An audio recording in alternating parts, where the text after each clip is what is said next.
I am here today as a fellow American whose parents were born in a country that lost itself to socialism. My parents lost their country to a government. I will not lose mine. 2010 is important for all of us, not just for me. Because if we make the right choices, if we confront the issues of our time, if we do what must be done, if we remember our heritage as a people, then our children and grandchildren will be the most prosperous Americans in the history of our nation.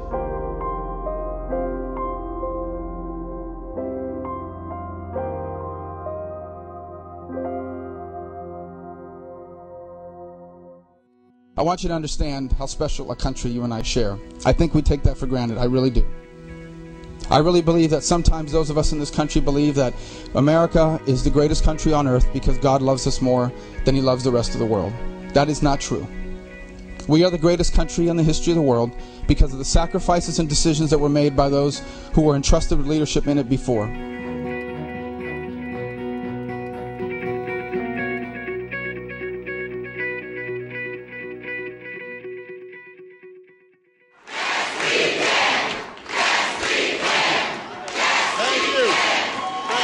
Thank you. Well, Mr. President, welcome to Fort Myers, Florida.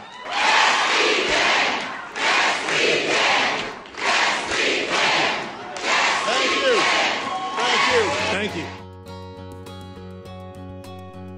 Today is the beginning of a conversation with you as I consider running for the United States Senate.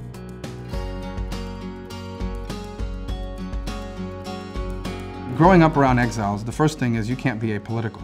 You're surrounded by people whose entire lives have been shaped by political occurrences. They know that government matters. So from a very early age, I understood that the freedoms and liberties we have in America, even our prosperity, is the direct result of decisions made by people at a political level.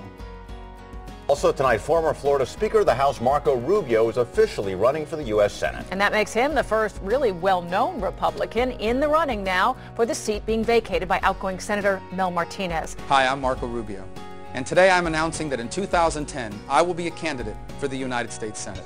Well, not all Republicans are so excited about Governor CRIST running for that office. He has some competition from within his own party.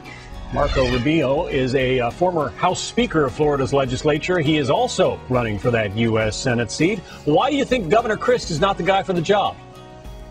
Well, I think we're at a moment to choose what we want Republicanism to mean in the 21st century and what our movement's going to be about in America and in Florida. Well, let's talk a little bit about how you're going to compete. You're fundraising so far $340,000. Charlie CRIST has a war chest of $4.3 million. Then there's money. Political scientists say that with millions more than his opponent, he'll be tough to beat. You're bucking your own party and most of the leadership in your party by backing the guy who's challenging Governor CRIST. Neil, Marco Rubio is one of the most exciting and inspiring people I've heard in a long time. When he talks about America and talks about freedom and his ideas of taking us into the future, it makes you proud to be an American and to be a Republican. There is a cold wind blowing in Pinellas County tonight, and we are not just talking about the weather.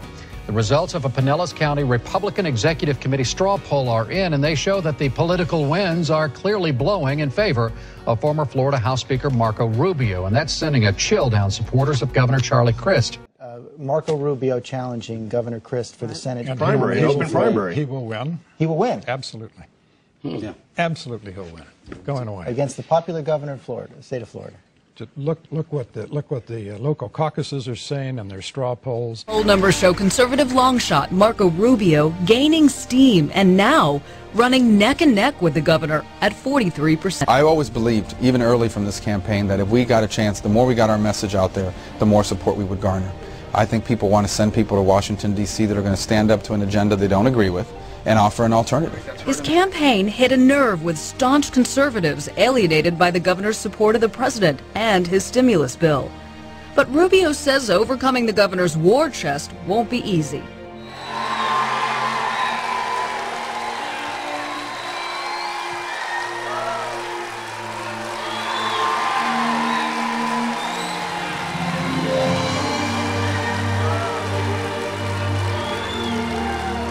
like every generation of Americans before us, we will confront the challenges of our time. We will overcome the obstacles of this moment, and we will do whatever we have to do to ensure that our children inherit what our parents left us: a strong republic, a vibrant economy,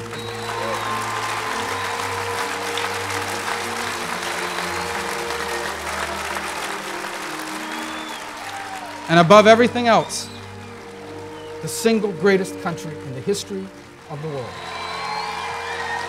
With 4 hours to go, the Rubio stimulus bomb has raised nearly $700,000. Thank you.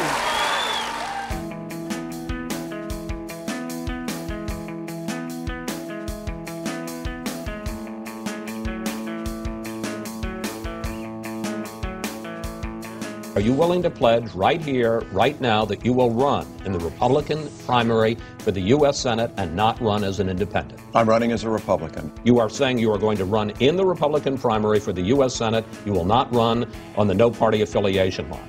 That's right. That's right. That's what I'm saying. In West Miami Tuesday, former Florida House Speaker Marco Rubio made it official. He's running for the U.S. Senate. The simple fact that I am able to put my name on a paper today that will make me a legitimate candidate for the United States Senate is a testament to America's greatness. And I believe that the reason why we are great, why we are the most prosperous and freest people in all of human history, is because of free enterprise, limited government, and individual liberties. Es simplemente un milagro que un hijo de inmigrante de un exilio pueda poner su nombre. El simple hecho de poner su nombre en la boleta para aspirar al Senado del país más grande en la historia de toda la humanidad es un milagro que solamente pasa aquí en este gran país. Siempre seré un hijo del exilio y por eso estoy profundamente agradecido. All right, the politics of self-preservation have claimed yet another victim. Just a short time ago, Florida Governor Charlie CRIST announced that he will stay in the Florida Senate race, but not as a Republican. No, instead he'll be running as an independent. The Republican Marco Rubio kicked off his Road to Reclaim America bus tour. That's what he's calling it. He did that in Jacksonville today. Marco Rubio talking business and jobs in Tampa. One of the men who wants to be Florida's next U.S. Senator made a stop in Gainesville today. Welcome to the night they said would never come. 70 days from today, we'll be back here, and God willing, on that day, we will be able to announce that we have won this race for the U.S. Senate. That will not be the fulfillment of some personal childhood dream of mine, nor will it be the end of some political campaign. It will ensure at least one thing, that if there is at least one voice in Washington who is standing up to this agenda and saying that we once again must get back to the policies that allow the private sector and the job creators to create jobs, it will be your voice here from Florida. If there's at least one voice in the U.S. Senate that says very clearly we cannot continue to borrow money from our children's future to fund the bad ideas of today's leaders, that voice will be from Florida. Florida's three-way race for Senate is set. Democrat Kendrick Meek solidly won his party's primary Tuesday after a bitterly contested campaign. I'm prepared to work for every vote in the state of Florida. And U.S. Senate candidate Marco Rubio barnstorming the Sunshine State with a stop in South Florida today. It will be a day that I believe history will one day record, that Americans were faced with a simple choice. Are you willing to do what other Americans were willing to do? Are you willing to stand up to the crisis and the issues of your time and solve them so that your children can inherit an exceptional society? I want you to know how happy I am to be invited here to the Barack Obama, Nancy Pelosi, Harry Reid, and Charlie CRIST farewell rally. This is It's also not going to continue automatically that way. If we want it to be great, we're going to have to do the same. We must confront the challenges of our time. They're going to have to go through me. I'm 6'3", former state trooper.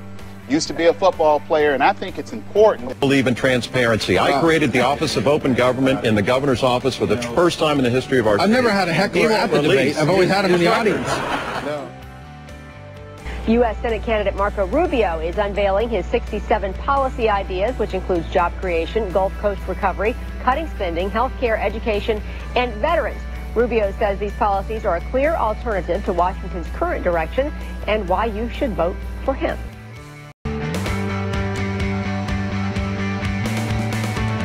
Rubio says he's not taking these poll numbers for granted. During his Reclaim America tour today in Orange Park, Rubio told us these early poll numbers do not, of course, determine the winner. If I listened to polls, I never would have gotten into the race. I was 35 points down when we started. So we keep our eye on the ball and move forward. This is about ultimately, the message of this campaign. And I believe the message we've been carrying forward for 21 months, that's the one we're going to carry over the next 5 days. And if we do that, I believe we're going to win. My dad rocks.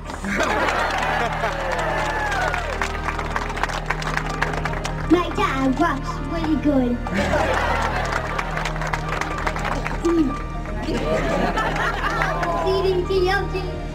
I want you to meet my dad, Marco Rubio. Yeah? He likes speaking. I don't know where he gets it from.